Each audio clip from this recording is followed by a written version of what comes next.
Hey y'all, who dat and what is up?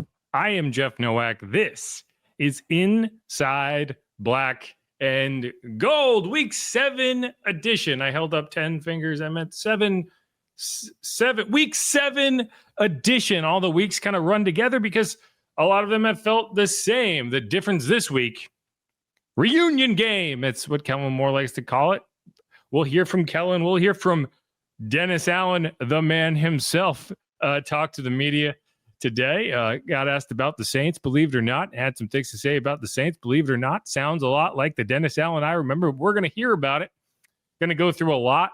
Going to get through the injury report. Talk to Alvin Kamara today. Thought he had some interesting things to say about the trade deadline. And, you know, he's always a very candid individual when it comes to that sort of stuff.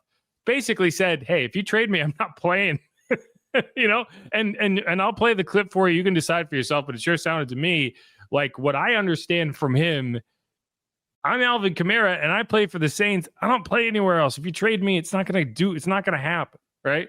But we'll hear it, but I'll play it for you. You'll hear it for yourself and y'all can determine whatever you want from that. Thought it was a lot. He had a lot to say, and I thought it was interesting. We'll go through this week's edition of Brees and Stuff, which is mostly going to be stuff. That's where we'll get into the clips on the Dennis Allen game, all that stuff. Also hear from Brandon Staley. Talked about some of the young defensive backs and how he's viewing their development. Sounds a whole lot like a rebuild, believe it or not. And then, yes, we will get into a Brees quote. Talked about the offensive line. Thought he has some interesting things to say. So we'll go through that. Then we're going to do our crossover episode. Going to bring in Adam Hoge, host of the CHGO_Bears podcast, and had a lot of really interesting things to say about the Bears, about their situation. Caleb Williams, Ben Johnson, Dennis Allen, all the big names over there in Chicago. So a lot of that. Then finally, as we do, we'll break down X factors. Steve Geller and myself in the final segment will break down the X factors that we think could swing this game. And then we'll leave and you will be left to your own devices to figure out what to do with the rest of your day. I'm sure you're excited about that. But all right, who dat? Go Saints. We're going to hit a quick break and then get right back to it. Stick around.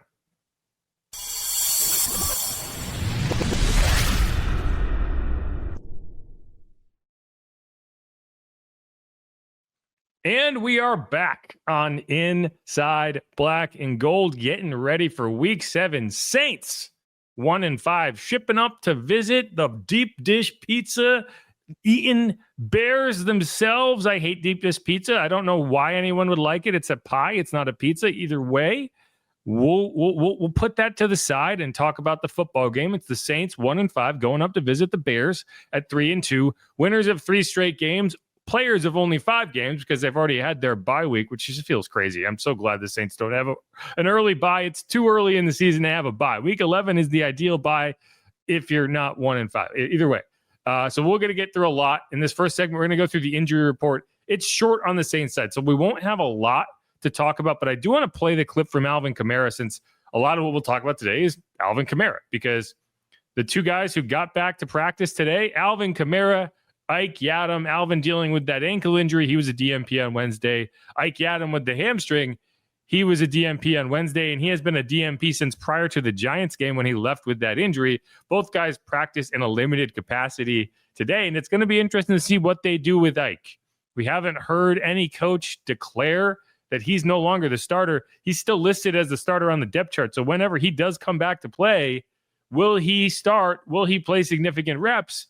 Because there's a comp pick that we're all kind of wondering about that you lose if he plays too many reps. So we'll find out. But it's still good to see those guys back in practice. I don't think Alvin's really in danger of missing the game. It's more of a maintenance thing. They're doing the same thing with Devon Godchaux. He's missing Thursday practices. He was added to the injury report today with a rest day. I think when you have veteran players, you just kind of throughout the course of the season, guys get banged up and you manage stuff. I think that's where Alvin is. We'll get back to Alvin in a couple minutes as it relates to the trade deadline. A couple other changes on Thursday's injury report. Chris Olave dealing with a hip issue. Alontae Taylor dealing with a knee issue. Both guys were limited on Wednesday. They were upgraded to full participants on Thursday. John Ridgeway, also a full participant. He's only listed on the injury report because he is technically still on injured reserve. Saints might bring him back this week. They may not. We'll have to wait and see. On the Bears side of things, it's a longer list and a little bit more significant. You had two guys who were upgraded. So offensive lineman Jonah Jackson, he was a DMP on Wednesday, upgraded to full on Thursday, dealing with an ankle injury. Grady Jarrett, a guy the Saints are very familiar with, he's been a DMP both days with a knee injury, and I think they would appreciate that because Grady Jarrett has always been a pain for this team to deal with, and I don't want to see him. If I don't have to see him, I don't want to see him. So that's going to be one to watch. DJ Moore, hip/groin issue. He was a DMP upgraded to limited. Then you have two guys who were out. Cairo Santos dealing with a thigh issue, and then Noah Sewell, Nephi's younger brother, dealing with a concussion. Both guys were DMPs both days. So the Saints may see Jake Moody, the guy they didn't see with the 49ers because he got cut right before they showed up. So I don't know, maybe. But either way, so that'll be one to watch. You got a couple guys on IR. We don't really need to talk about them. The guy who was added on Thursday to watch, there's two that were added. I'm not going to try to say, let's see. I'll try it. Amen. Agbon. Usually the G's are silent. So I'm going to go Abongbamia. A Bears fan will have to help me out with that one. Abongbamia. I'll double check later. We'll find out. I did my best. But the bigger name, DeAndre Swift, groin injury. He was limited on Thursday. Anytime you see somebody added with a soft tissue injury on a Thursday practice, that's a red flag. And you know, it doesn't mean they'll miss the game, but it does mean they're limited, and that's going to be something that could impact the game. So that's the injury report. Again, I kind of rushed through it because it's not a ton to really talk about on there. And instead, I want to get into what Alvin Kamara had to say when he was asked about, you know, trade buzz, the report from the NFL Network that he and Mickey had a conversation about how he didn't want to be traded. He said that never happened. Well, I think it's probably something to do. He said that never happened. I'd guess it has something to do with his agent back channeling or doing something. But this is all what he had to say. I mean, you've been pretty consistent telling us, like, this is where I want to be. Yeah. There was a report last week with Mickey. Mickey talked to you about that? Yeah, I don't know where that.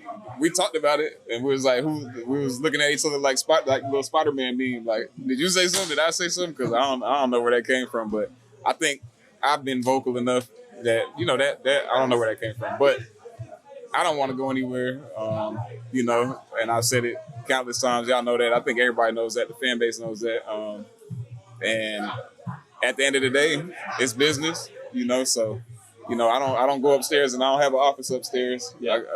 I got an office in Charlotte at NASCAR, but I don't got an office upstairs, so I don't really sit in those meetings, and I don't really know what happens up there. I just gotta, you know, keep my head down, and, you know, I don't know. If I was a GM, I guess I would go to the player and be like, hey, we trading you, just so you know.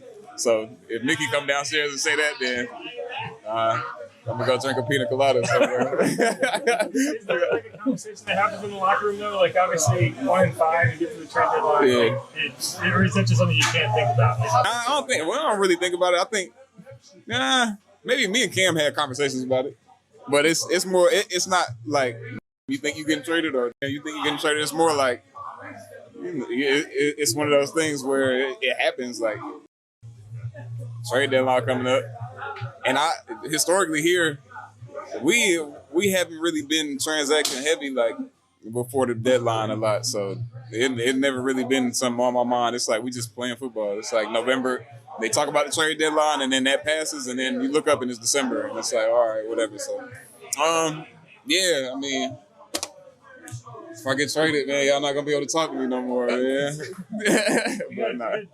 Drew Brees on early in the week, and he was asked about it, and he said one thing that he looks at is like, I'll never undersell the value of leadership in the locker room. Yeah. And where do you see that? Like, because I think people just throw trades out there, and then of course. Like, these are team leaders. It's like, you know, it's fabric. It's a lot of things that, you know, there's a lot of things that are what would I call it? Priceless, you know, in the locker room. You know, I think everybody sits at home and they play like GM or owner, and they're like, well, you got to do this. So I don't care if anybody wants anything, if anybody's willing to give anything for any of these players, you trade them, we're rebuilding, blah, blah, blah, blah.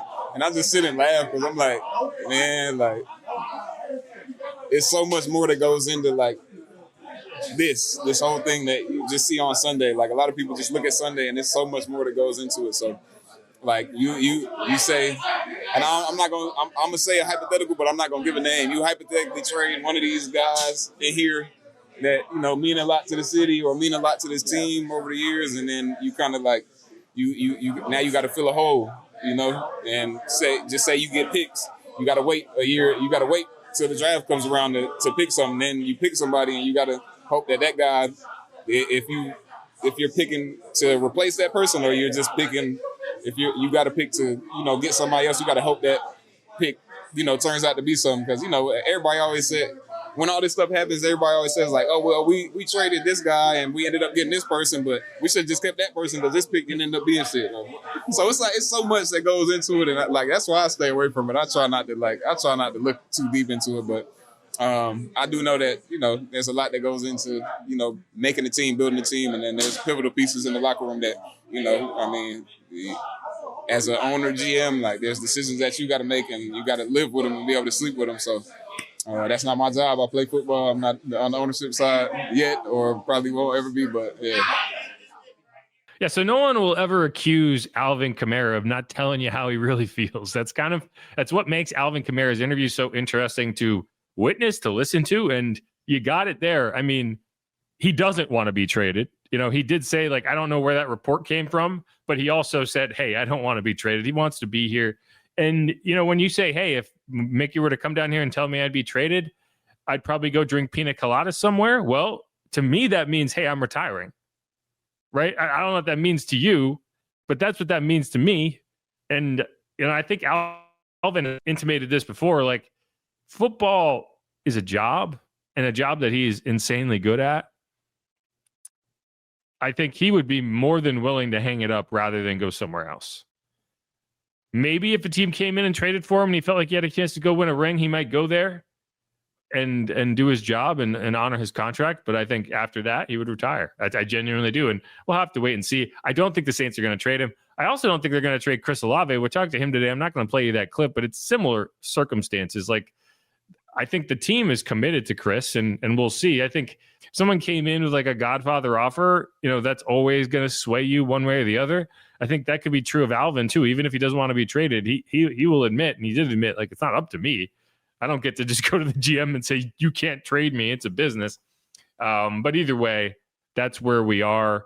I don't expect the Saints to be as active at the trade deadline as everyone seems to think. They're not going to go into fire sale mode. One of the reasons I asked Alvin, and Drew talked about this. It's not the clip I'm going to play, but Drew talked about this. Like, you can't overvalue. You will never be able to overvalue leadership in a locker room and the veterans and the people who make that machine go, the people who make those gears turn. Right? I talked to Justin Reed today. Like, if you don't think that he is a valuable piece of that secondary surrounded by young guys who have to look to him for leadership, I don't know what to tell you, because it changes things. Like, you can have a leadership-driven group. You can have a youth-driven group, but you still need the people setting the standard. Alvin's doing that. Justin's doing that. DeMario's doing that. Kim's doing that. I think trades could be made, but I just don't think this is going to be a situation where it's like, oh, 7th-round pick for this guy, anything, they'll take him. I just don't see that coming. But either way, that's the injury/trade segment. I know it kind of got all over the place, but I did want to get to that here because I wanted to talk more about the Dennis Allen of it all in the next quick segment. So again, Inside Black and Gold. If you haven't subscribed yet, please do that. Please leave a rating, leave a review. Always appreciate hearing from the listeners. It's what keeps me going. It's what gives me the verve to get on here every Monday/Wednesday/Thursday/whenever, what day of the week it is. I don't even know. I forget sometimes. I'm losing all track of time and space and continuity within the multiverse. But yeah, anyway, let's do some ads.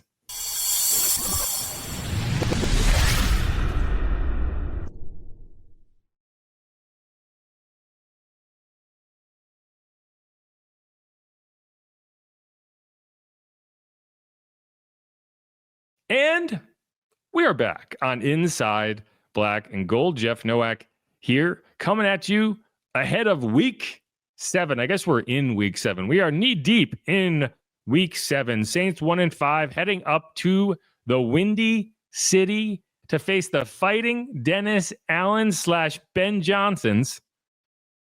That is the Chicago Bears. The Caleb Williamses, the DeAndre Swiftses, I don't know. I'm kind of, that naming convention stops making sense after a while. But as Kellen Moore puts it, and I've said this repeatedly because I think it's funny, it's a reunion game. It's a reunion game. And I do think from the player's perspective, right? Like there's times, like I think last week, Devon Gaucha had a little bit more motivation than he was going to admit to play the Patriots. And you call it a revenge game. I think when you get traded by a team kind of unceremoniously, there's a revenge narrative.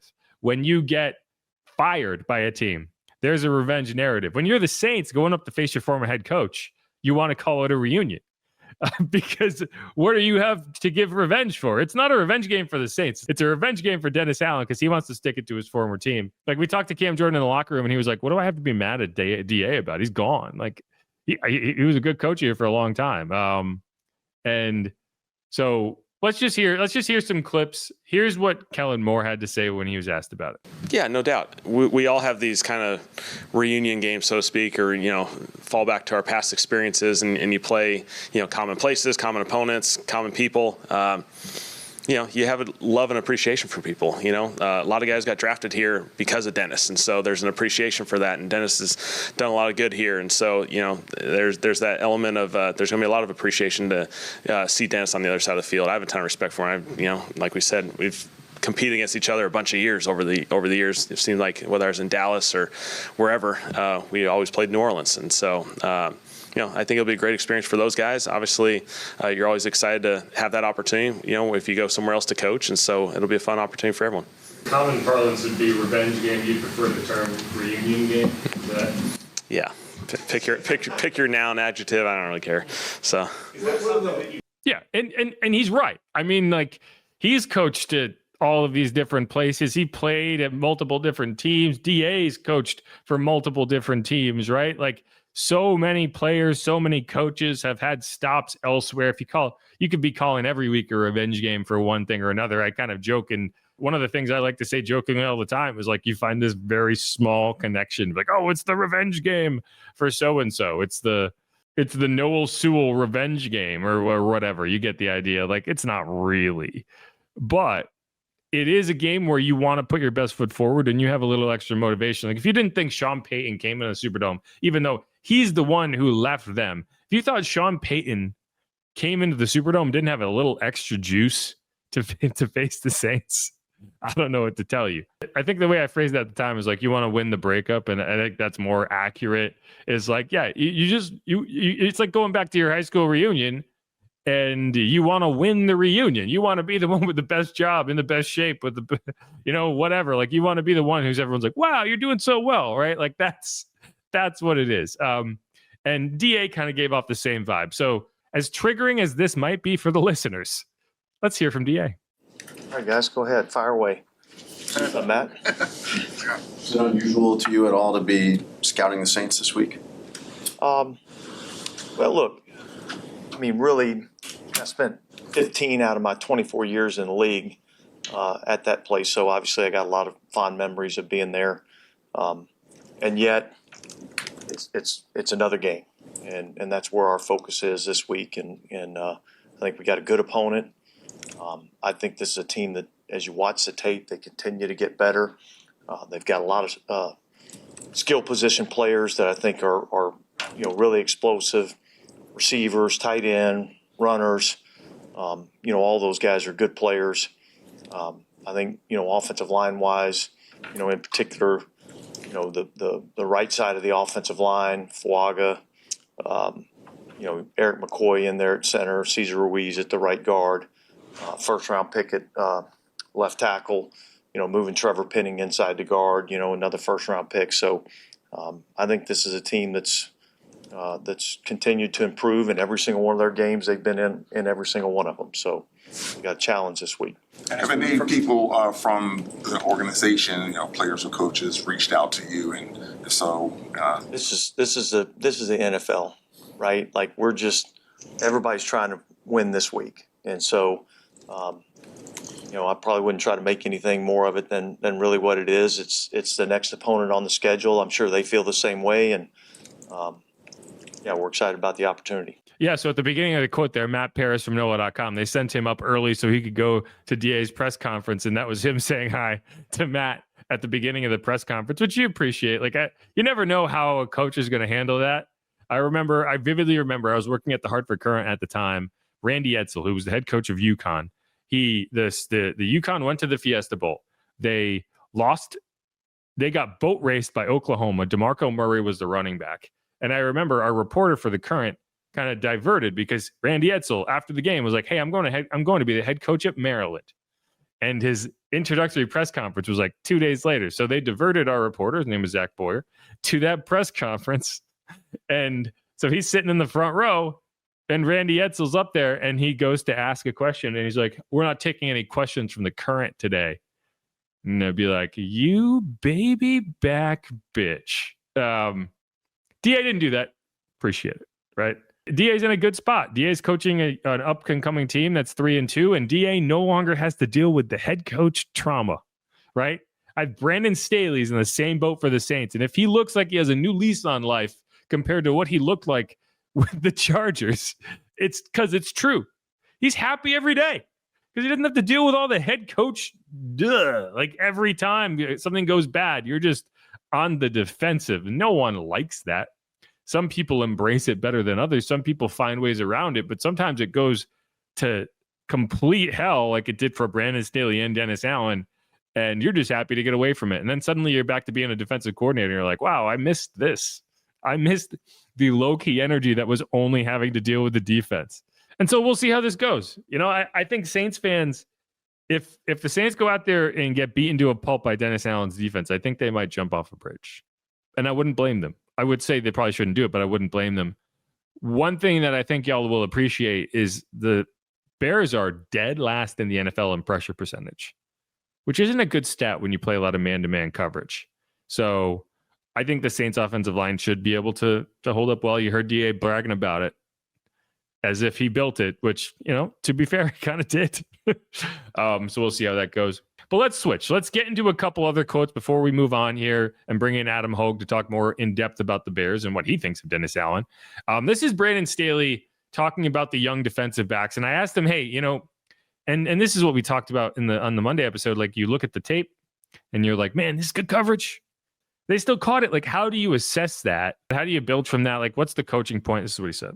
How do you assess kind of the contested catch situations where I think there was 2 or 3 where it seemed like really good coverage, but the ball somehow got in there anyway? Like, do you kind of have to take the good out of that? And absolutely, 100%. Yeah, have to.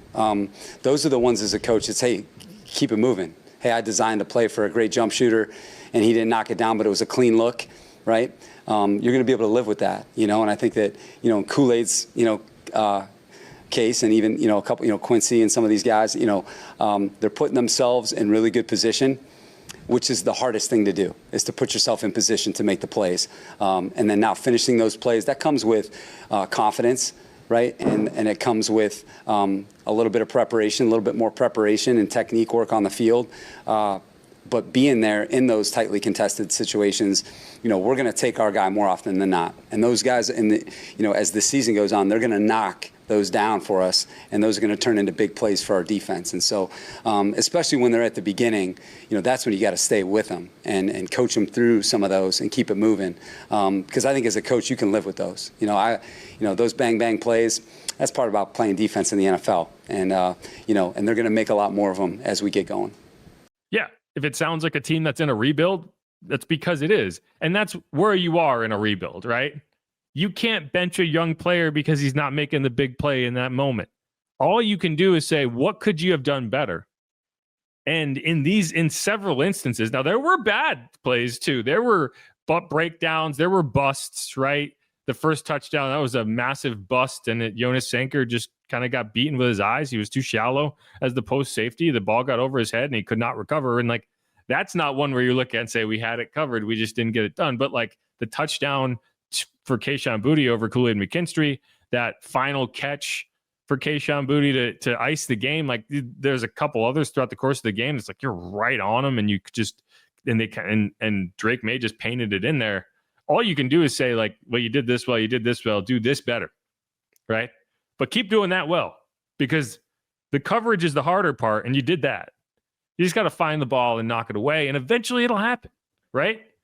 You can't say, they didn't do it now, so they'll never do it. Like, you have to build with these players. And that's what rebuilding is trusting those guys to continue to improve so that, down the road, when you feel like you're through your rebuild and you're built, they're ready to make that play in a big moment. Because the only way you can get to that point is by allowing them to fail. You fail until you succeed. I don't know about you, but that's the only way I've ever gotten better at anything. Fail until you succeed. That should be on a cat poster in my room, because that's the story of my life. It's failing and failing and failing and failing until I get it right. And then I'm like, oh, that's how you do it. All right. Anyway, so that's where you are. One more clip we're going to get to, and then we're going to bring in our crossover guest. And it's Drew Brees. One thing I brought up to Spencer, and we talked about in the mini episode, is the continuity on the offensive line and how important that is for an offense to build with, right?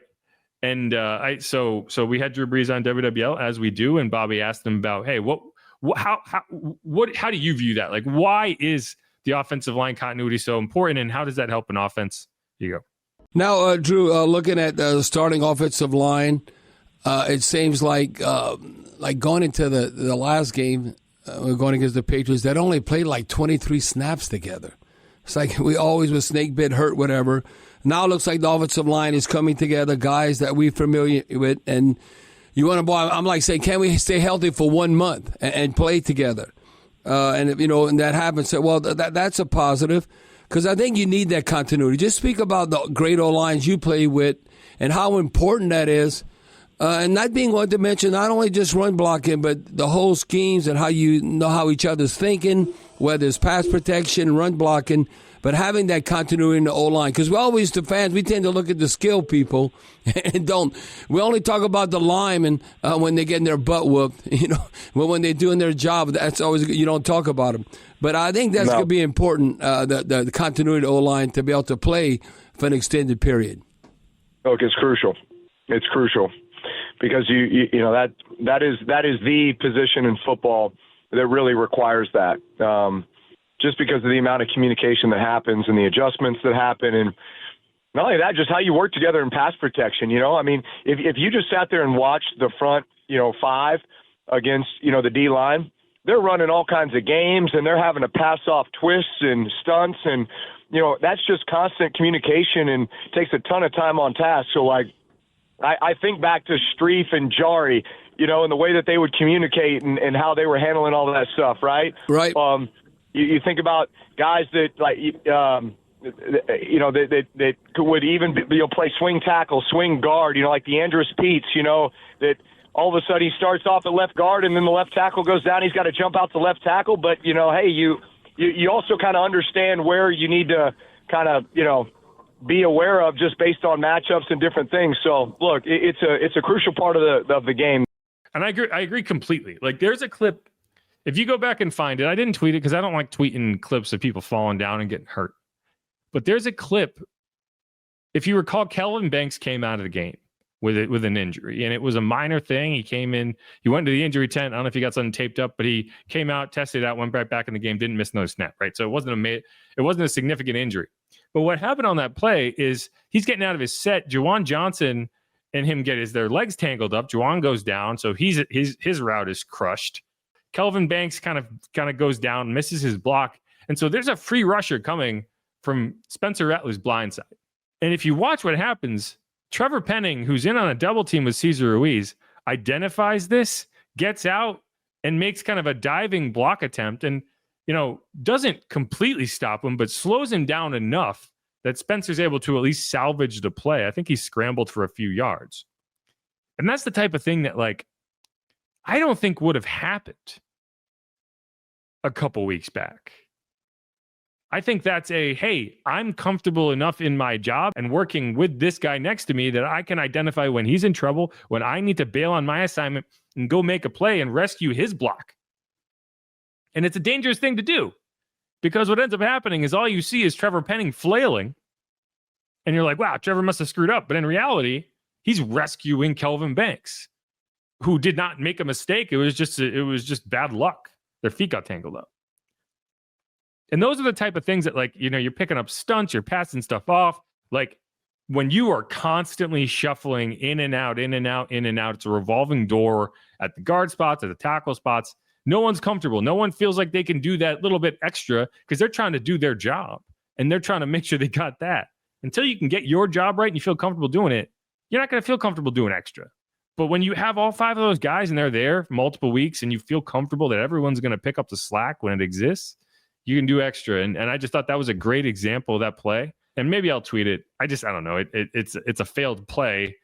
And whenever I tweet a failed play, even when I try to point out a positive in that failed play, all the reaction is so anyway. But I do think that's important. And I think as the season goes on, if you can continue to build with this offensive line group, and who knows what happens with Trevor Penning after this season, maybe you upgrade a guard, maybe you do whatever, you're going to have 4 of these players next year regardless. So, and the more I can build with that group this year, the better I will be next year and the years to come, assuming health, which you always have to assume health. But that's one of the big positives I have in this season right now is that offensive line group that we talked all offseason about. Like, we need them to deliver. There's a lot of investment there and we need them to play like it. I think they're starting to deliver on that and we'll see how it goes. But that's it. That's the end of Brees and stuff. I need to get a tag. I need to get like a stinger for Brees and stuff, like Brees and stuff, like a old school, like grocery store jingle, like in Parks and Rec, they have food and stuff. We got Brees and stuff. Anyway, that's it. That's the end of the segment. Again, Inside Black and Gold. I'm Jeff Nowak. We're getting ready for Week 7 Saints at Bears. Going to hit a quick break, then bring in Adam Hoge, reporter, podcaster, covering the Bears. Going to break it all down. Then Steve Geller and myself are going to break down X factors to close out the show, what we think could swing the matchup. Who dat? Go Saints. Thanks, everyone, for hanging out, everyone for watching. Make sure to subscribe. Make sure to rate and review. If you can, rate and review on Apple Podcasts. I will be forever in your debt. Not really, but I'll appreciate it greatly. And otherwise, stick around. We'll be right back.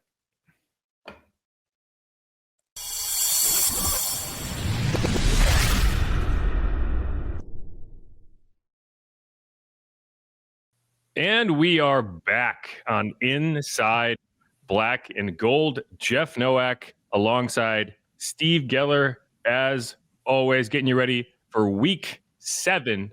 Bears 3-2 hosting the Saints 1-5, getting ready for, as Kellen Moore put it, a reunion game with the Dennis Allen defense-led Bears. We're going to bring in great guest Adam Hoge, host of the CHGO Bears and also the Hogan Johns podcast covering the Chicago Bears. And, you know, it's an interesting dynamic. Second week in a row, the Saints get a first-year head coach. Second week in a row, the Saints get a member of the 2024 quarterback draft class. And also the second week in a row, the Saints get a team coming off a pretty big road upset in prime time. Adam, how are things going in Bears land these days?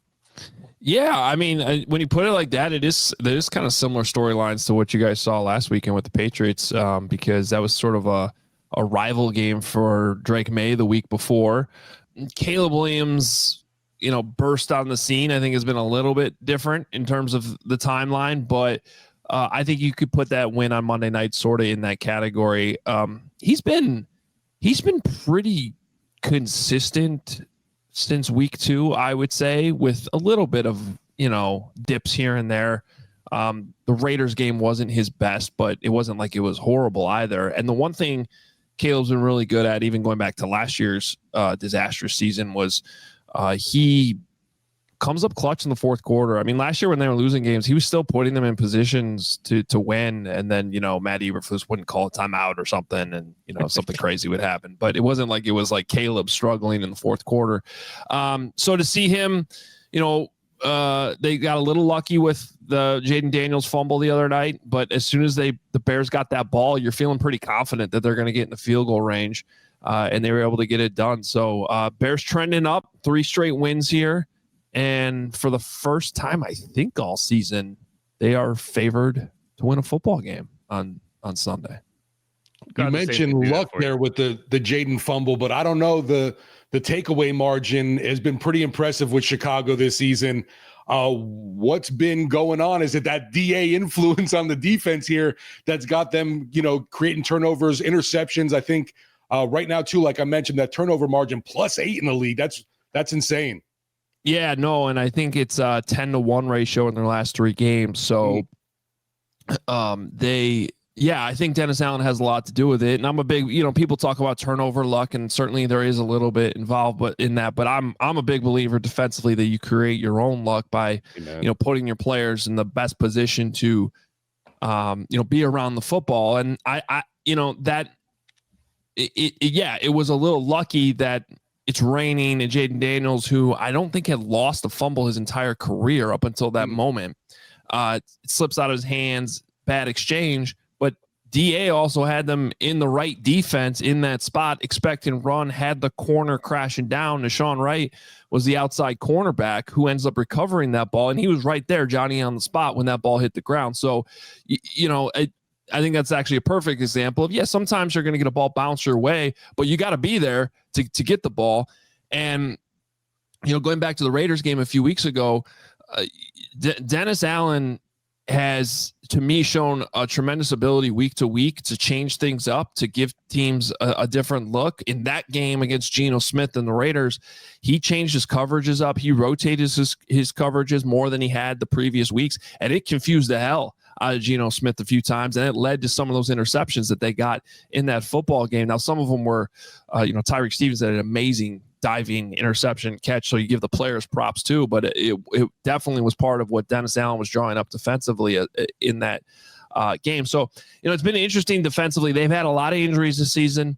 It hasn't been pretty trying to stop the run for the most part, but I don't think anybody here in Chicago has been sitting here blaming the defensive coordinator, which, as you guys know, it's in the NFL, that's usually the first place fans go is fire the coach. Who is this guy? And there really hasn't been any of that going on with Dennis Allen. I think there's a lot of trust and belief in him so far here in Chicago.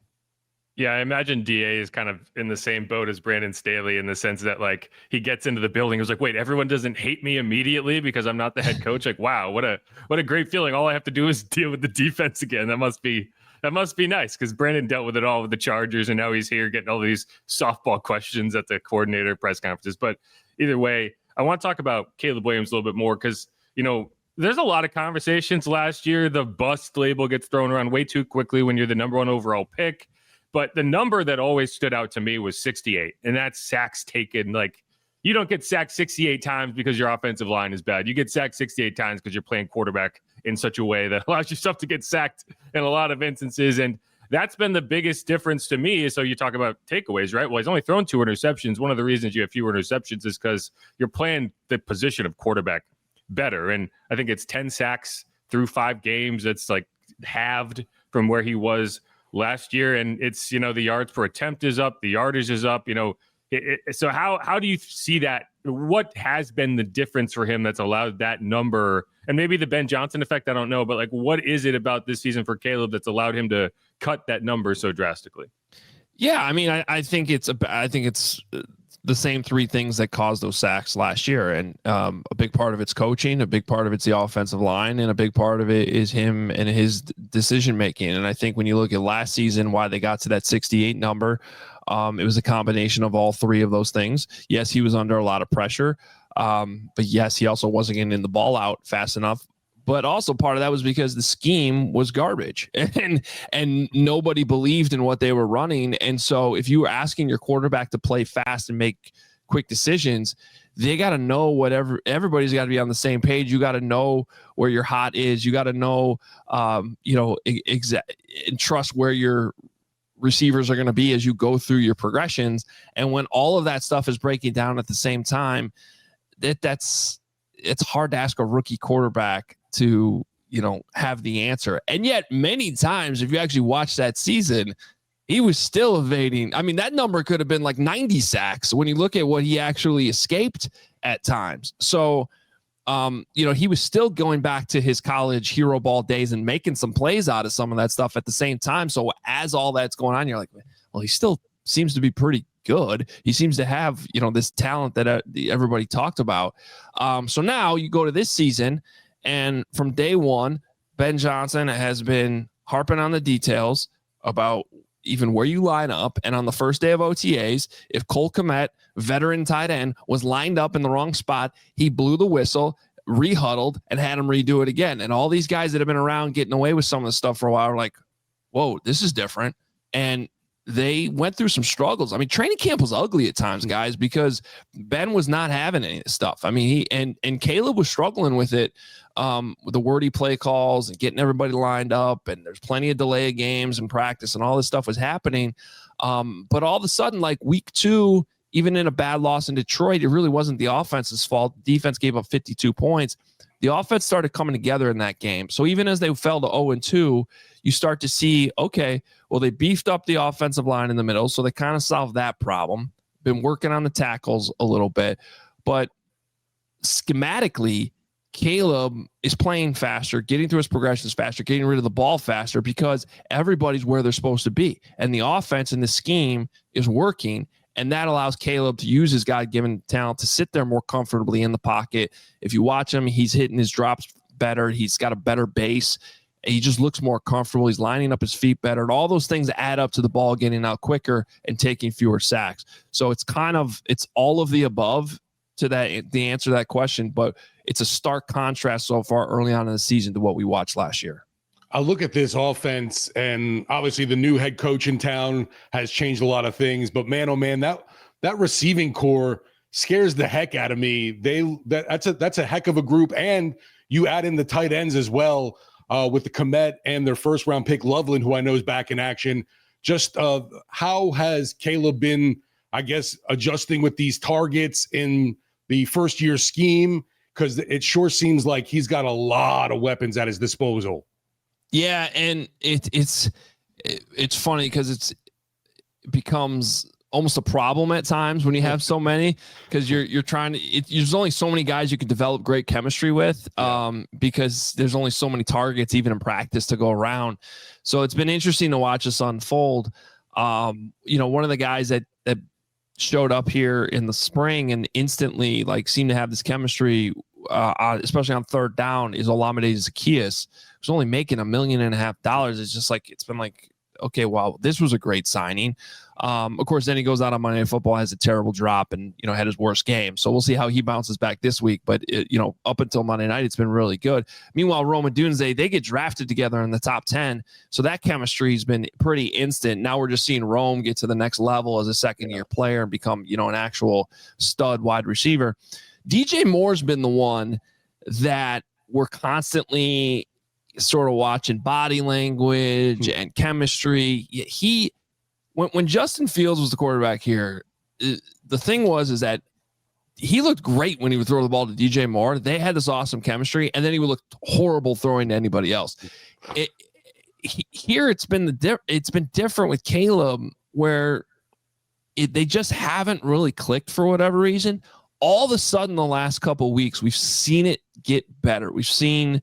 I don't know. And I can't even really tell you what it is. DJ might just be embracing his role in this offense a little bit more. I mean, you guys will notice they line him up in the backfield sometimes as a running back. They kind of move him all over as more of a chess piece instead of him just being the X receiver in the offense, which is what he was before. So I think that's just probably reps and getting more comfortable with each other.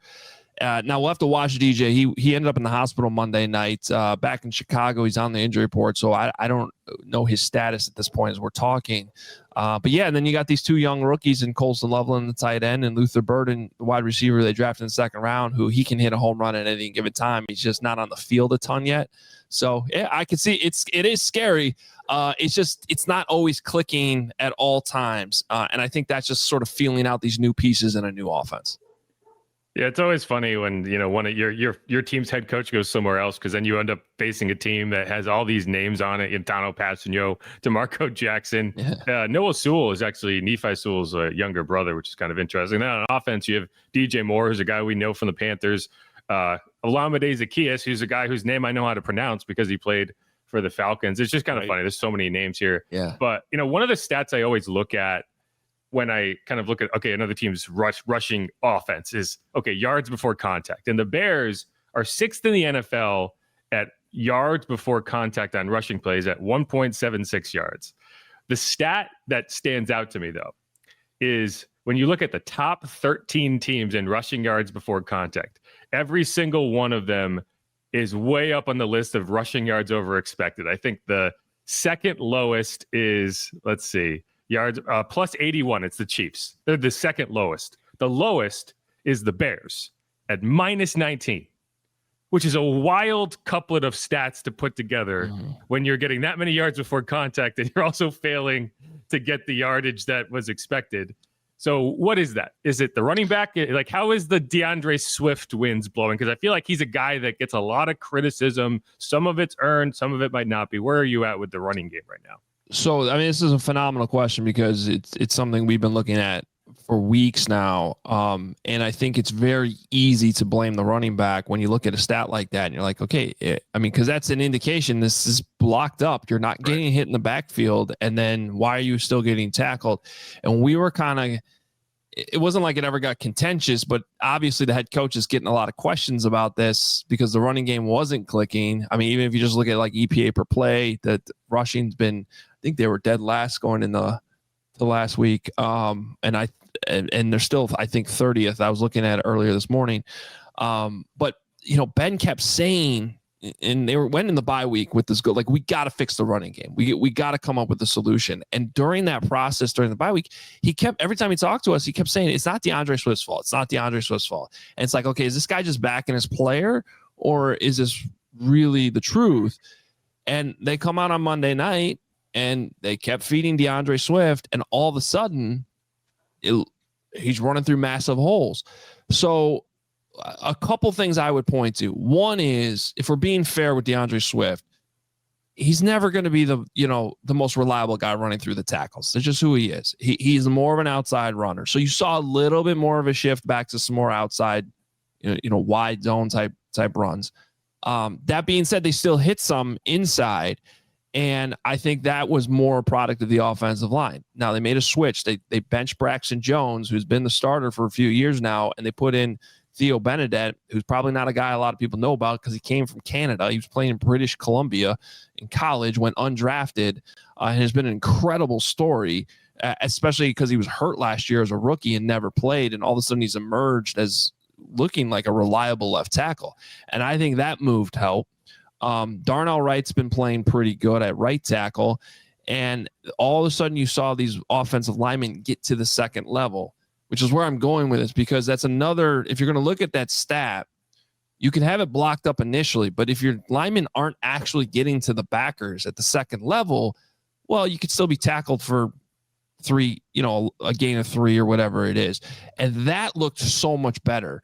So it's still kind of a small sample size since they switched things up, but I can see where Ben Johnson was saying, like, this isn't the running back's fault. We got to block this up better, and it's more of the scheme and just getting it to click. And we did see that on Monday night, so we'll see if it carries over on Sunday. Benedette is, I feel like I recognize that name. Was he the guy who did the song in his underwear on Hard Knocks? Yeah, we call him the Canadian Eagle because he wore the American Eagle underwear, but he's Canadian, so he's now the Canadian Eagle. Yeah. All right. Good to know. Looking at Bears special teams, what stands out there? I know they're dealing with some issues at the place kicker position. Cairo Santos, wondering how he's doing, and just overall, the return and the kickoff. Defending the kick.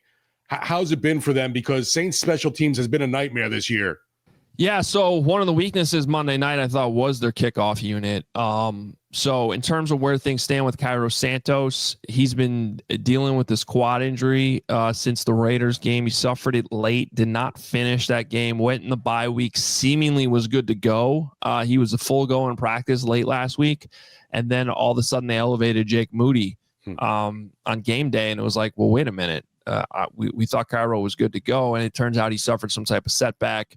They didn't actually practice on Wednesday, so I don't. And they listed him as a DNP because they had to.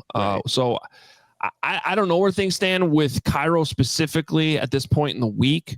Ben Johnson did say when healthy he will continue to be the kicker. Kind of a savvy move by the Bears, though. A few weeks ago, not many teams carry 2 kickers, and when Jake Moody got let go by the 49ers. They went ahead and signed him to the practice squad. Jake Moody, obviously a former 3rd-round pick. It's pretty rare for kickers, so he's got the talent. Just really couldn't keep things straight with the 49ers. But this is a guy who kicked in the Super Bowl, so it's not like he's a complete bust. And sure enough, he ends up hitting the game winner the other night. Now, in terms of kickoffs, he put 2 of the kickoffs in the end zone, which I think we can all realize this year teams are trying not to do. So got to control that leg a little bit. Even when they were in play, I didn't think the Bears kickoff coverage unit was all that great. So, it's short answer would have been, it's a little shaky right now. I know I was nervous when they were lining up for that field goal to win the game. It's not like I felt great about it, but it went through, and it was a good game for Jake Moody, but it could still be better. Yeah, we're at the point now where kicking the ball into the end zone is equivalent to like booming a punt from the 50 into the end zone. Like it's like just as much lost value as that play. And the Saints, you're going to enjoy returning kicks against the Saints because they allow the most kickoff return yardage in the NFL, which is wild because this is a team that's typically been good in that area.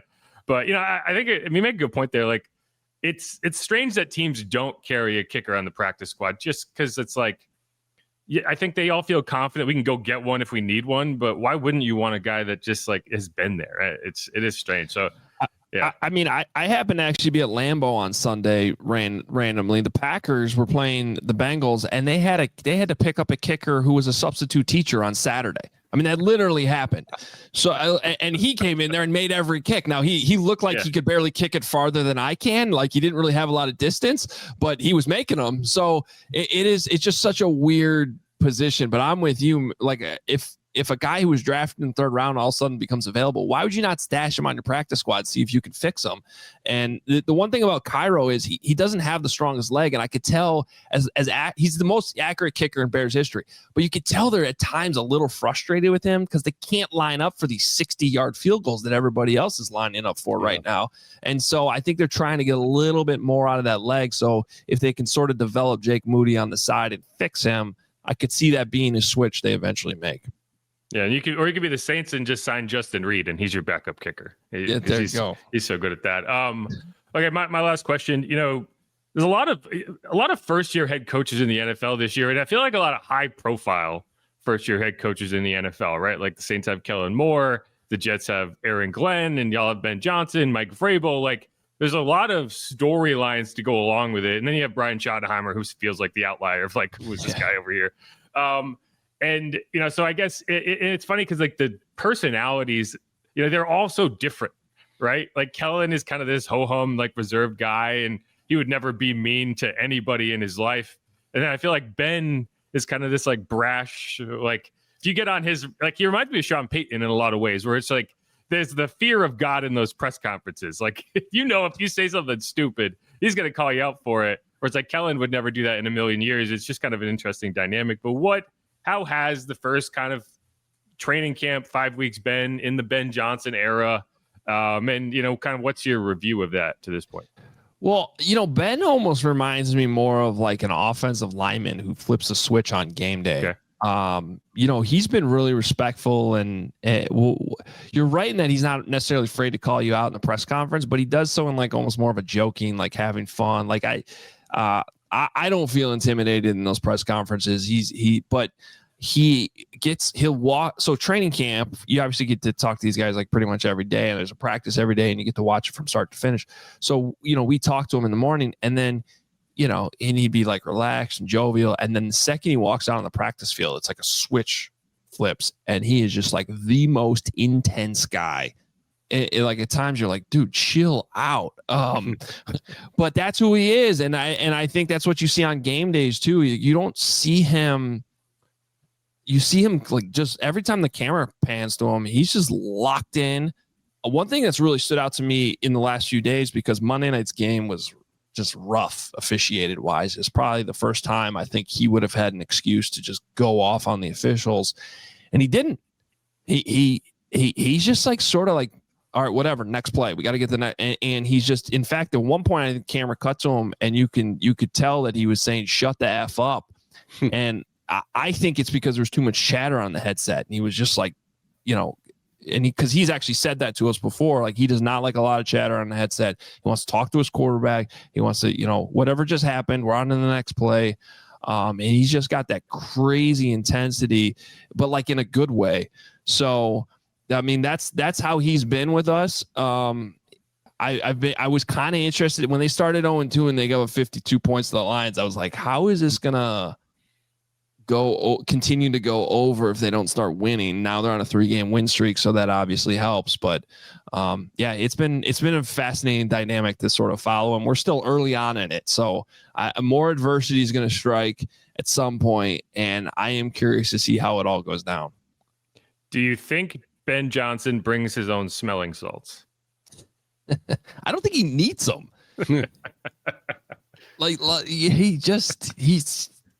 He's just so intense. And apparently he's that way in meetings too. So it's kind of the same thing. You walk into the meeting room, bam, like we're all busy. You walk out back in the hallway or in the cafeteria, calm, cool. Everybody's having a great time. And I honestly think that's hard to do as a coach, but I think it's a good thing because I think they see the human side of you at the same time, and then they see the business side of you.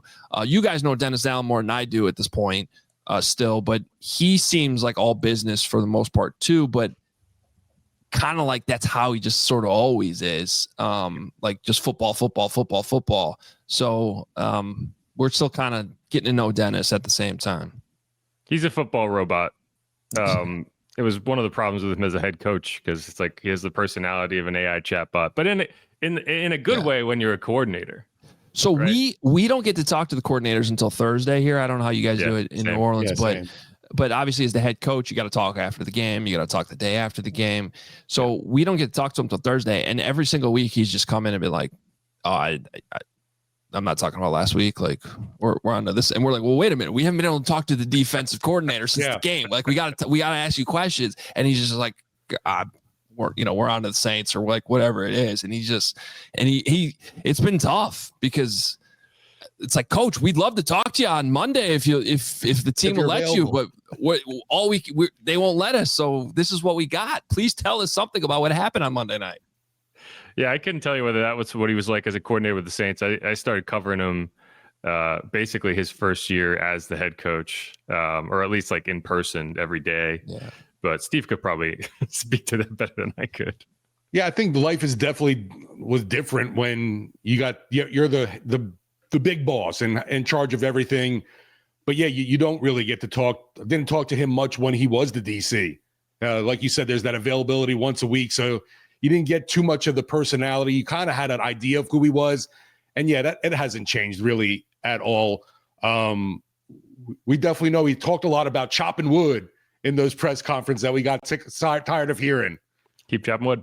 Right. Yeah, he's definitely one of those football-y guys that but I think he's also one of these guys, and maybe Brandon Staley's the same way that maybe it didn't work out as a head coach, but man, totally. They know defense. They know we had Brandon Staley here as assistant in Chicago.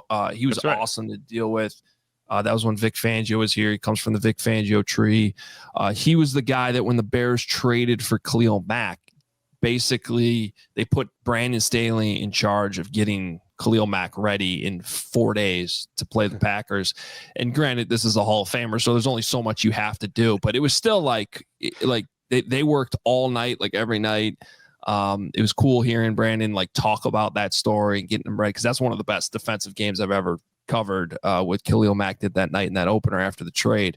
So I got a lot of respect for Brandon Staley as a defense coordinator, and his defense is just fun, like how exotic it can be in what they do. So I'm sure it's still early and you're kind of going through a big turnover with the Saints, but Brandon Staley's I thought that was a really good hire by Kellen Moore once he took that job. Yeah, I always go to Spags as the best example of like, you don't have to be like there are a lot of examples of guys who are not built to be a head coach. I can be a really good defensive coordinator, offense coordinator, special teams coordinator, whatever. Like failing as a head coach does not mean you should just never hire a guy, because I think DA is going to be great, and it's just a matter of him getting his scheme in there. But although for some reason Jeff Spags just couldn't be a defensive coordinator in New Orleans. Yeah, he had a hard time. But all right, Adam Hoge, host of the CHGO_Bears podcast, also the Hoge and John podcast. Go check it out. Thanks so much for the time, man. Great insight. Really do appreciate it. Yeah, thanks, guys. Should be fun on Sunday. Cheers, Adam. Thanks, man. Thanks again to Adam Hoge for coming on. Great insight there. And yeah, I think, it's going to be interesting. We watched Drake May last week, and I watched Drake May as a rookie, and I didn't necessarily come away thinking like future star. I watched Caleb Williams as a rookie, and I saw some serious red flags. And, it's telling of the talent level that, you put them in a different situation, a different system, different head coach, different offense. And suddenly it feels like there's a lot more hope. Wait, did you say you didn't see future star from May last week? No, I did. I didn't see that. Yeah. I was like, come on, man. He was making money throws. Well, right. No, that's what I mean. Like this year, like you put him in a different system, different situation, and suddenly, like, wow, like I get it now. Because I didn't expect him to look that good. Like I expected him to be effective. He dominated that game. I mean, there was plays like the Saints, like, and this is what I talked about this in the mini episode. Like, you want to come out of it being like, man, the Saints, the defensive line just played like trash. They didn't. They were forcing pressure. Like they forced 18 pressures in that game. Like they moved him off the spot. The problem is every time they moved him off the spot, he made a big play, right? Like Chase Young had him dead to rights, and he just kind of flips it out to the running back. Like, what the? How did he do that? Exactly. Like you should have had 2-3. Like here's the thing: if you face Drake May as a rookie, you probably get 2, 3, 4 sacks in that game. If that was Caleb Williams as a rookie and you got that amount of pressure on him, you probably have 8 sacks. But the way Drake played, you got 1, and he threw the ball away a couple times to avoid sacks, which I still count that. Like I wish there was a stat called like forced throwaways that we looked at, because to me that's a defensive line win. If you chase a guy to the edge of the field and his only choice is to dump it out of bounds, it's not a sack, but it's also like you won that rep. Because Brian Brzee had one like that on 3rd down. So they ended up punting. It's like you didn't get a sack, but it was just as good as a sack. You just him to the edge of the field. He had no choice but to just thump the ball away. Anyway, so I think the Saints need to keep pressuring quarterbacks. Like I don't like it's easy to come away from that game and say like, they sucked. The defensive line sucked. I thought that was one of the defensive line's better games when I watched it back. So we'll see. Like, I still think that you can get to Caleb Williams and you can put him under pressure and he'll make some mistakes because he still has that tendency. It's still in there. It's baked too deep in his brain for him not to try to play hero ball. He can't avoid it in certain instances, and you got to take advantage of that as a defense. But it's also how he makes big plays if you don't do your job on the back end. So you got to run. Like he's going to force you to chase him around. And you got to do it. Yeah, and I think, that's a great example.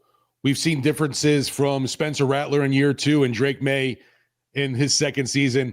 These guys need some time. Everybody's not just going to come in and be, I guess the most recent example was Jaden Daniels last year. And his first couple games I know weren't great for Daniels, but he definitely adapted quickly to NFL life. Yeah, and he's having some struggles this year, right? Like all the struggles that these guys went through last year, it feels like he's having them this year as the team around him is having a hard time and he's dealing with injuries. And the crazy number to me is Caleb Williams' time to throw has actually gone up. It was 2.92 last year, up to 3.08. So I think part of that is better offensive line play. Yep. But part of that is also like he's not taking as many sacks, so he's able to create with his movement as opposed to, well, crap, every time I'm getting chased around, it ends in a sack. Because 68 sacks is a wild number. It's a wild number.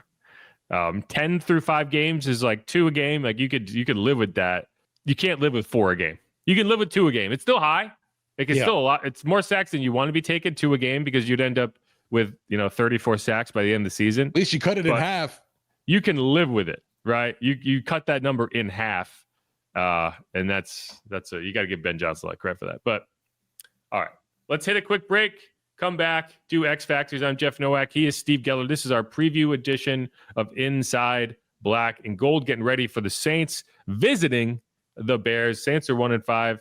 The Bears are 3-2. They had a bye week, so their record is 1 game smaller than the Saints. Saints don't get their bye until week 11, so we still got some time, but got a lot to talk about. Bears are favored in this game, and they're excited about that. Who dat? Go Saints. We'll be right back.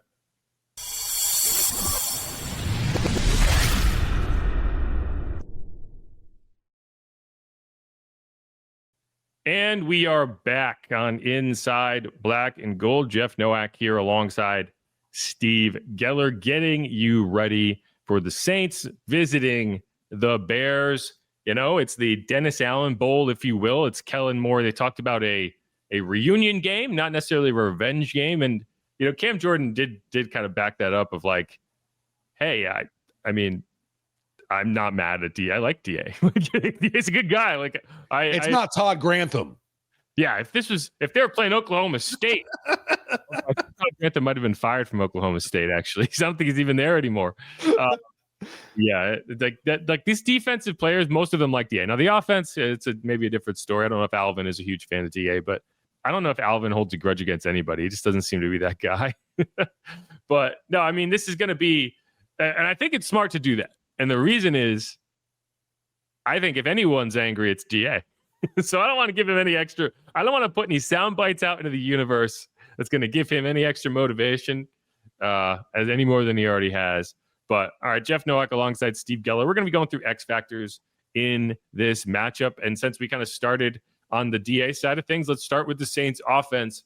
What would you say are the biggest X factors for this Saints group going up to Chicago Soldier Field? Going to be, you know, reasonable weather, a little chillier than maybe you're used to, but I think it's going to be kind of unseasonably warm for this year in Chicago. It's October in Chicago. Could be cold. I don't think it's going to be all that cold. It's a noon game. So what are you looking at? Comes down to running the football once again. And we talked to our Bears guest the last segment, him mentioning that the run defense for Chicago has been abysmal. That's one thing you look at. I think it's over 150 yards rushing per game they're giving up. With the injury to Alvin Kamara, with the ankle issue, we'll see how that progresses going into game day. But then if it's not him, all right, let's give a heavy workload Kendra Miller game, and maybe you sprinkle in a little bit of what Devin Neal can do, and I don't know, unleash Taysom Hill too, but definitely want to ground and pound against a Chicago Bears team that has just given up a ton of yardage to running back. So hopefully they can take advantage of that. Yeah, I mean the numbers are real. Like, and it's funny because this is the third game in the last four where we went into saying, man, their Saints are going against a team that should allow you to run the ball. They can run all over them, right? Right, and it's when the Saints faced the Bills were number one in rush yards allowed per game. Now the Bills have kind of worked their way back to number three, but the Bears are second. They're allowing 156.4 yards per game on the ground. The Bills have tracked that number back to 156.3. The Dolphins are leading the NFL 168.5. They're head and shoulders above everybody else in terms of not being able to stop the run. The difference for the Bears relative to some of these other teams is they're more middle of the pack in terms of explosive runs allowed, runs of 10 plus yards. They've only allowed 22, which is, you know, still high, but, you know, for example, the Bills have allowed 31, the Dolphins have allowed 32. So that's more so like, hey, they're allowing a lot of yardage between the tackles. They're tackling well once you get to the second level, but they're not tackling great when you get there. And, you know, like I talked to Adam about, like, one of the stats I always look at is yards before contact allowed.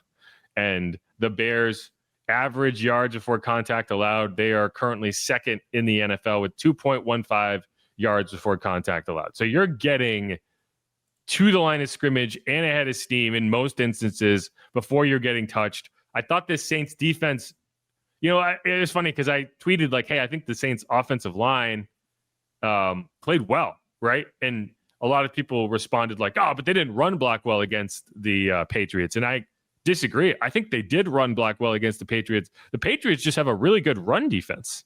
The Patriots were the opposite, where they, you know, they allow like 0 yards after contact, and it's because they tackle well. And so you're blocking well and getting the running back past the line of scrimmage, and the linebackers swarm and they don't allow you to get any extra yardage. It's not true with the Bears.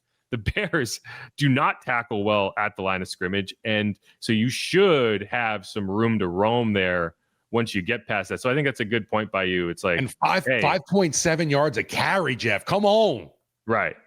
And they also are not a team that runs a lot of stacked boxes.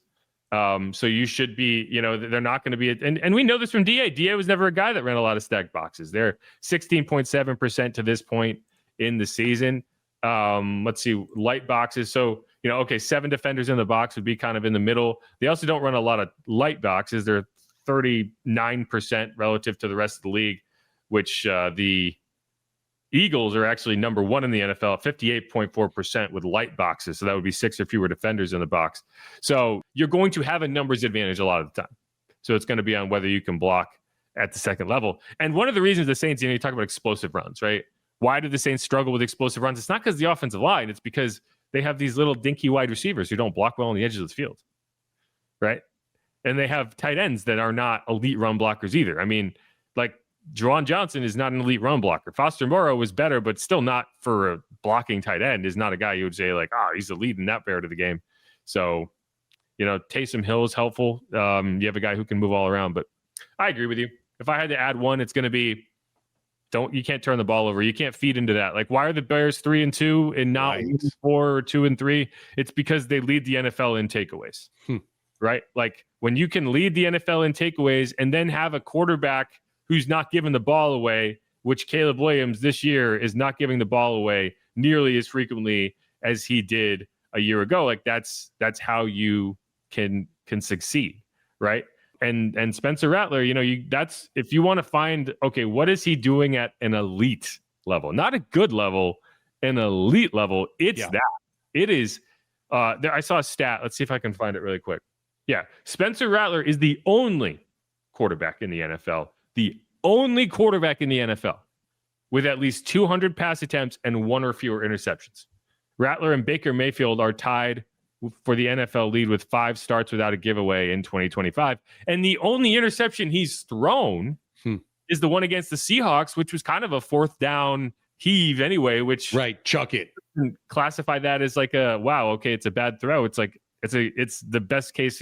I mean, like if he had thrown it incompletion, you would have actually lost more or given them the ball in better field position. So like even by those standards, like that one interception is not even a bad interception. So no, I mean, like you got to continue to avoid that. I would like to see him get a little bit more aggressive, but you can't fault a guy for executing and not throwing the ball away. Yeah. The 6 yards per completion doesn't really, grab you. It's not a great number for a passing game. No. And it's tough because you could argue like, hey, if you were more aggressive, maybe you would win some of these games. And what the interceptions or the lack of interceptions is doing is keeping you in games. Right. But is the lack of throws that maybe could be intercepted, but could also lead to big plays, is that what's preventing you in the long run from having a more explosive offense that could make up for some of these slow starts on defense? Yeah, to me, it's like that's one of the things you got to wonder at some point. We kind of talked a little bit about this making the switch at some point this season off camera with the quarterback, but you got to figure if this continues on, like there's going to be that point too. You got to wonder, well, Spencer's not losing them the games, but could Tyler Shuck be a guy to win you some games? And I know the coaching staff and fans are going to want to see it eventually. Fans are already there, I feel like. Yeah, it's a tough conversation because you just don't know. It's all imaginary, and that's what Tyler Shuck's going to benefit from is not having the tape to be like, well, he could be doing this, and in reality, you have a lot of tape from Spencer where he's doing a lot of good things, and to this point, he's been getting let down by playmakers, right? And when as long as that's the case, it's really hard to argue that, well, he's not being as aggressive as you need to, because if Chris catches that ball in the end zone, if Juwan doesn't fumble at the 50-yard line, that's a completely different game, right? Like you go, instead of going at halftime down 22-16, assuming they still drive for that touchdown, it's, what would it have been? They had 13, so it would have been 22-20, right? And then they go down and kick a field goal, it's 25-20, and you're right there. It's a different game. Instead, you get those big moments. And honestly, the most egregious drop was the one coming back in the fourth quarter where, it's a little high. Chris jumps for it. It's like, yeah, I guess that ball hits you in the hand. Like that's a way worse drop, in my opinion, than the one in the end zone. It's just the one in the end zone is in the end zone, and it's, it ended that drive. You had another chance on the play afterward, but like those are the catches that it's like, as long as the receivers are letting you down in those instances, it's really hard to put it on the quarterback. You mentioned that, and I had left the Dome and made it to the post-game show, getting ready for that. By the time for that fourth quarter drop by Olave, and so many people at the bar were just like, why are you jumping for that? Yeah, it was weird. It was strange. Chris does have a bad tendency to jump when he doesn't have to jump. And I was talking about that in the preseason. It's like, you're asking yourself to get blown up. Like, just don't jump. Use your hands. He's got good hands. That's the annoying thing about it is you've seen him make some spectacular hands catches. And I think Tommy Tucker asked me, it's like, do you think the concussions played a role here? And he's alligator arming it. And I said, I don't think that's it either. He can make these catches. He's got good hands. He's just not doing it. And I think it's hard to put a finger on that. I mean, I don't feel like, folks are like, he is definitely been concussed and now is kind of in this daze constantly and worried about, what a knockout hit coming his way. I don't know. I really don't. I can't say that that's what the vibe I'm getting, at least. I just can't. I don't think that's it because it's like what did he do really well in that game? He went over the middle of the field and caught passes. He found soft spots in zone coverage, caught the ball, turned upfield, and got a first down like multiple times. So it's not like he's afraid. Like the drops are coming on the edges of the field in this. Like those, You're not getting hit on those plays. Like it's either you catch that ball, you may take a hit, but you're not taking a hit to the head. You're past them, right? And maybe that fourth quarter one, it was high, and maybe he was a little conscious of it. That's the only one that I look at and be like, he did seem a little weird. There was another play. He went over the middle of the field. It looked like he hit the B button by accident. Remember that one? He kind of just jumped for he did like a little hop. Yeah. If you're playing Madden and you try to spin, but you press the wrong button and you're like, oh no, and you lose all your momentum. It really did look like that. But no, I think like one big game from him, and suddenly the narrative is going to be back to, okay, like this is the guy. This can be the guy. And if he makes those catches, he is the guy. If he makes those catches, he's got a 160-yard game with a touchdown, and he's the NFC Offensive Player of the Week, right? Like if it's an 8-for-10 game and, he's got that touchdown, he's well over 100 yards, like we're having a completely different conversation. So that's what you need from him. You just need one of those weeks to remind yourself why he's there in the first place. Because right now you look at him and you're like, and this isn't even an X factor, it's just a conversation about Chris Olave. It kind of bridged off a conversation about Spencer Rattler. So we're meandering big time. How a river's made, right? You just kind of bounce off the edges until you have this winding river. Like right now you look at him and you're like, I see an elite number 2. I don't necessarily see a number 1. Correct. Now, you still want an elite number 2. Like that, there's a ton of value there. Like that's why the trade question is like, I still see a guy that I want to have on the roster. But are you going to pay Olave and Shaheed?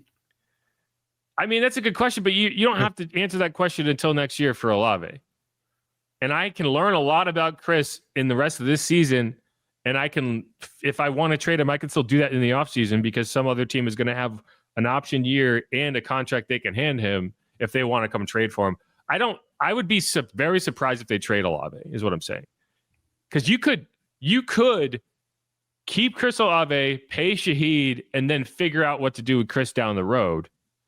So, like, I don't think they're just going to, like, if they don't get a big offer for Chris, if I'm not getting I was going to say, depending on what someone wants to throw your way, maybe a second-round pick, I'm not trading him. Because I could get that same value in the offseason.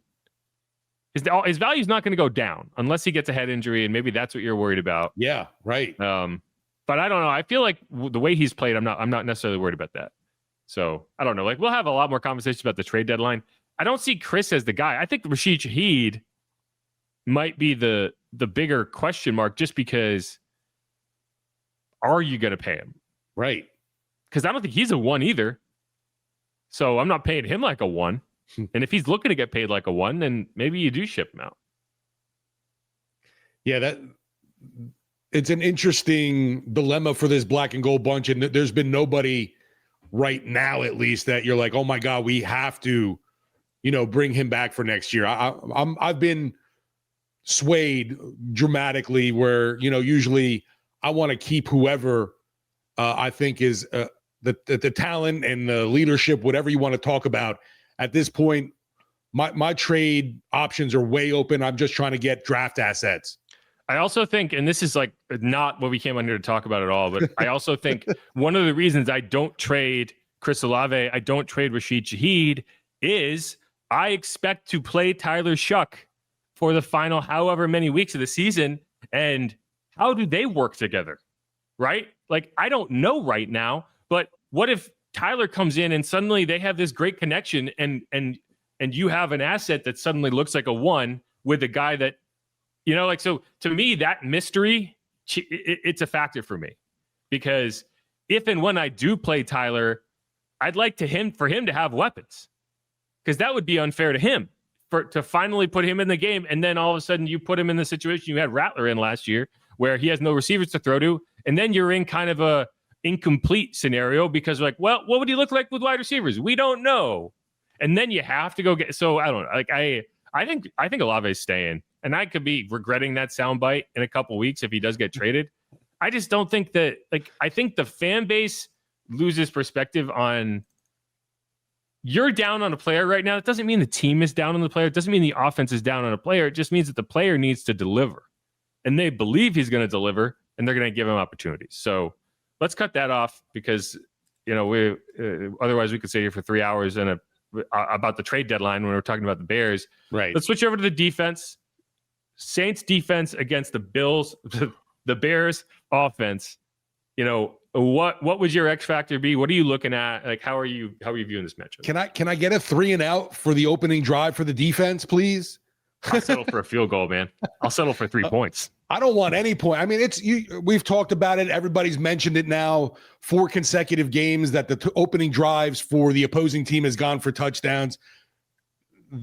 You talk about not acceptable. That's just that's not winning football. That's hard to overcome. You don't have this juggernaut of an offense where you can just, you know, bounce back from that kind of a deficit.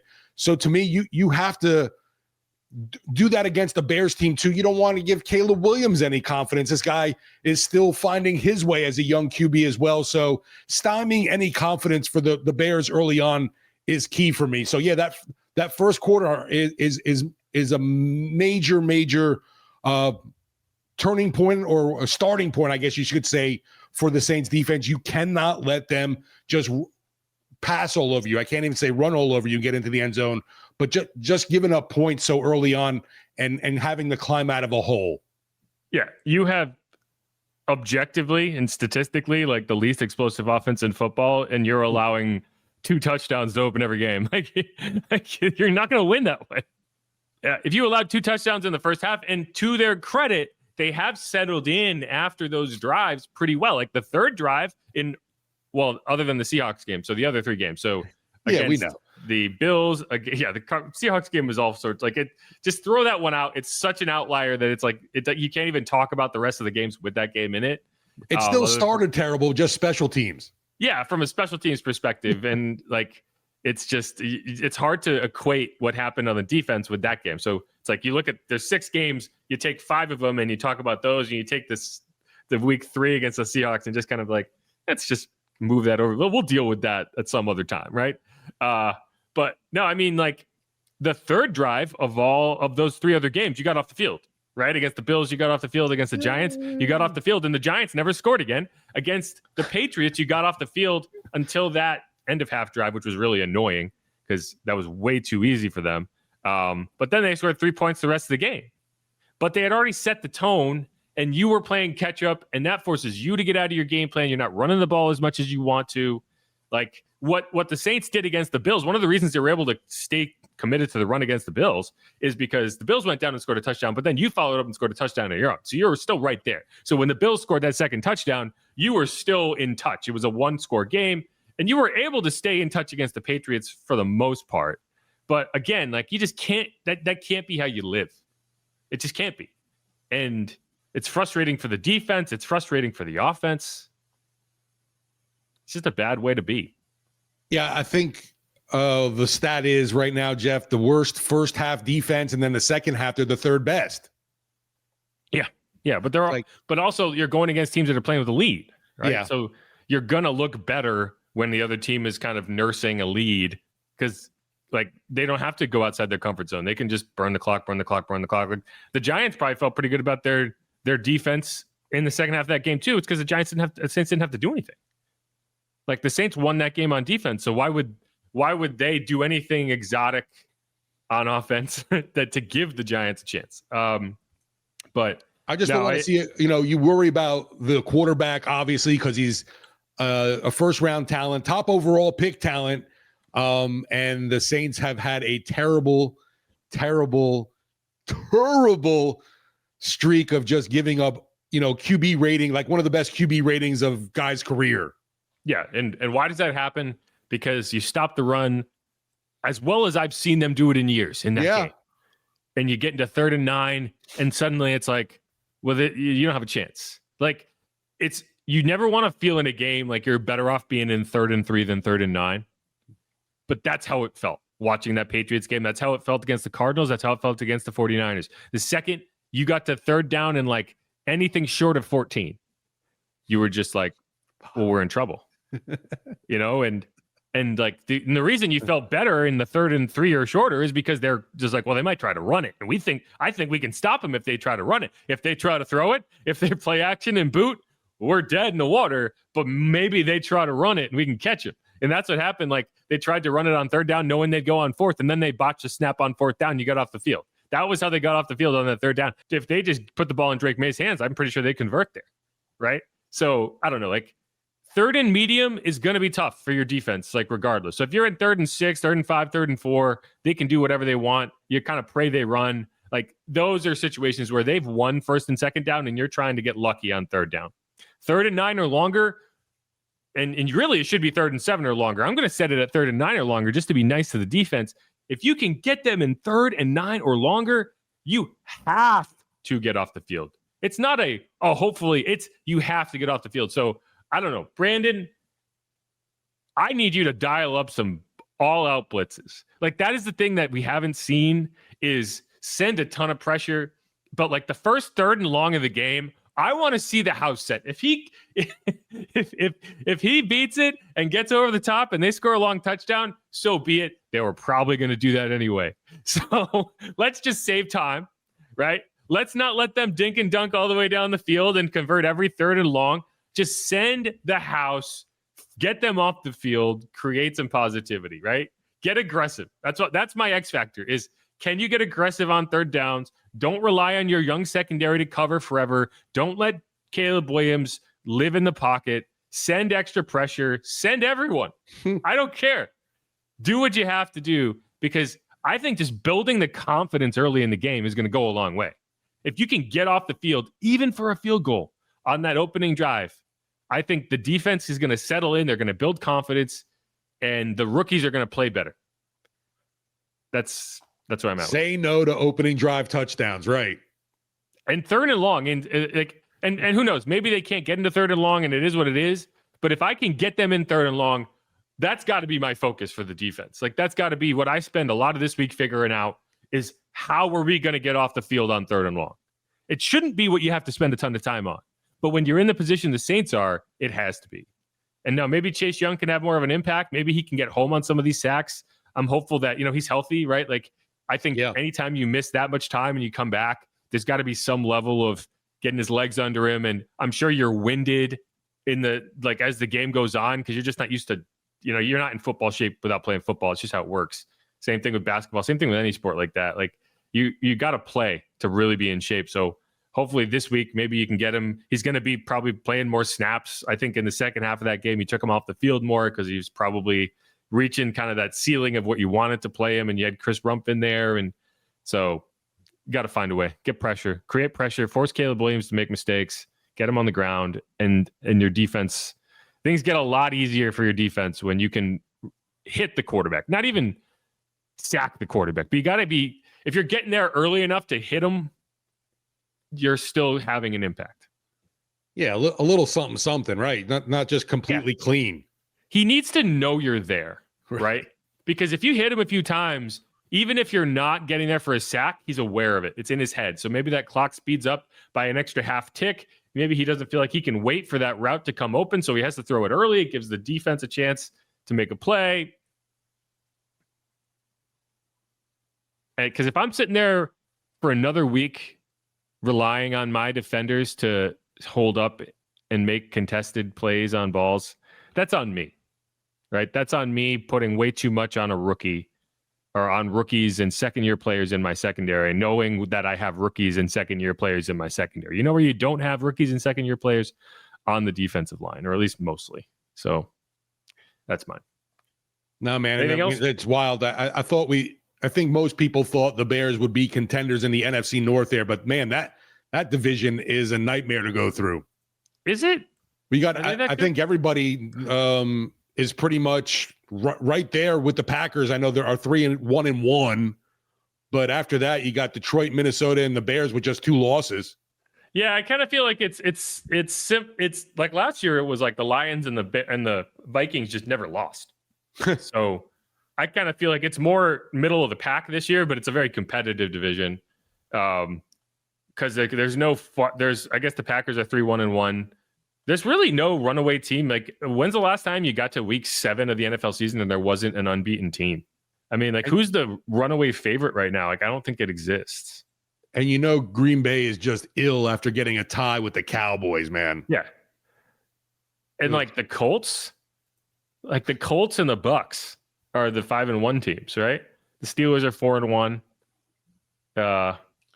Which couldn't happen. We can go off on this tangent too, but man, Tampa Bay has been hell of impressive. Baker Mayfield, kudos to him. Everyone's talking about him, but what he's doing with all those injuries is truly, truly unreal.